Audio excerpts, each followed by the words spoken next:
परम पूज्य बाबा नीम करौली महाराज के पवित्र धाम कैंची में प्रातःकाल की आरती शुरू हो गई है। बहुत ही अद्भुत है ये महाराज का धाम। आज मंगलवार का वार है, हनुमान जी का वार है। बाबा महाराज हनुमान जी के ही अवतार थे।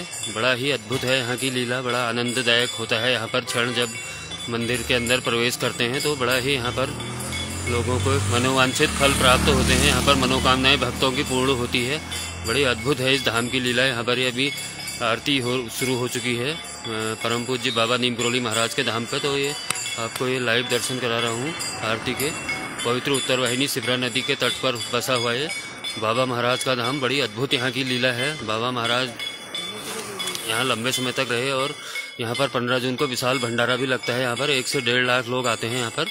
तो बड़ी अद्भुत है यहाँ की लीला। बड़े लोगों को इतने यहाँ पर मनोकामनाएं पूर्ण हुई हैं। बड़े बड़े राजनेताओं की सभी की यहाँ पर मनोकामनाएं पूर्ण होती है। ऐसा मैंने सुना है लोगों से, पुराने लोगों से, कि बड़े ही चमत्कारी थे बाबा।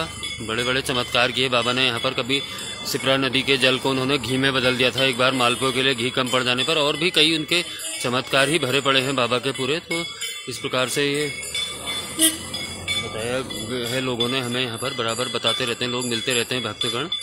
बहुत ही अद्भुत है यहाँ की लीलाएं महाराज के धाम की।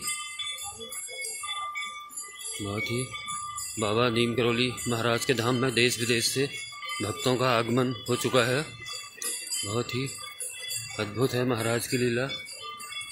बाबा महाराज पवित्र उत्तरवाहिनी सिपरा नदी के तट पर बसा हुआ है। दुर्लभतम नदियों की श्रेणी में है सिपरा नदी, क्योंकि हिमालय की सभी नदियां उत्तर से दक्षिण की ओर बहती, लेकिन ये दक्षिण से उत्तर की ओर बह रही है, अर्थात उल्टी दिशा में बह रही है। तो बड़ा इसका महत्व है। इसका काफ़ी दर्शन भी दुर्लभ है। कलयुग में तो इस तरह की उत्तरवाहिनी नदियों के दर्शन भी दुर्लभ है। बहुत ही कम होती है उत्तरवाहिनी नदियाँ। स्कंद पुराण के मानस खंड में भी सिपरा नामक नदियों का उल्लेख आया है। उत्तरवाहिनी नदियों के बारे में इनको पापनाशिनी मोक्षदायिनी बताया गया है। देखिए, आपको उत्तरवाहिनी पवित्र सिपरा नदी के दर्शन करवा रहा हूँ। भोवाली शहर से होकर आती है यहाँ पर। ये भोवाली से लेकर 20 किलोमीटर खैरना तक इसका रूट है। तो ये बहुत ही दुर्लभतम नदियों की श्रेणी में है, क्योंकि बहुत ही कम होती हैं ये उत्तरवाहिनी नदियाँ, बहुत ही कम है। सभी नदियाँ हिमालय की उत्तर से दक्षिण की ओर बहती, लेकिन ये दक्षिण से उत्तर की ओर बह रही है, अर्थात उल्टी दिशा में बह रही है। तो इसलिए इसका महत्व काफ़ी बढ़ जाता है। एक बार बाबा महाराज ने मालपुए के लिए घी कम पड़ जाने पर इसी नदी के पानी को घी में बदला था, उससे मालपुए बने थे। तो बड़ा ही इसका महत्वपूर्ण है। लेकिन चिंता की बात यह है कि इसमें भोवाली से काफ़ी लोगों ने अभी भी सीवर डाले हैं। अभी 100-150 लोगों के ओपन सीवर इसमें बह रहे हैं। तो मेरा तो एक इतने बड़े धाम से मैं तो आप लोगों से हाथ जोड़कर निवेदन करना चाहूँगा कि कृपया अपने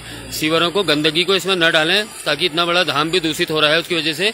तो यही मेरी प्रार्थना है। हमारी सिपरा कल्याण समिति 2015 से इसको हम साफ स्वच्छ कर रहे हैं। 100 ट्रक से ऊपर कचरा हमारी समिति इसमें से निकाल चुकी है और जिलाधिकारी का दौरा करवा के मैंने इसमें से 70 ओपन सीवर नदी से हटाए हैं, उनके लिए पिट बनाई है। तो मैं तो यही निवेदन करना पड़ूंगा। और आप सभी लोग सक्षम हैं इसमें। ऐसा भी नहीं है कि कोई व्यक्ति गरीब है, ऐसा भी नहीं है। सभी पैसे वाले लोग हैं और बना सकते हैं। एसटीपी बनाए जा सकते हैं, सरकार भी कर सकती है, नगर पालिका करे, सांसद विधायक से संपर्क करके किया जा सकता है। कृपया नदी को दूषित न करें, मेरा तो यही हाथ जोड़कर निवेदन है, क्योंकि ये बहुत ही गलत हो रहा है। इसमें इतने ज्यादा मात्रा में सीवर खुले हैं भोवाली से। यही निवेदन है मेरा। जय गुरुदेव।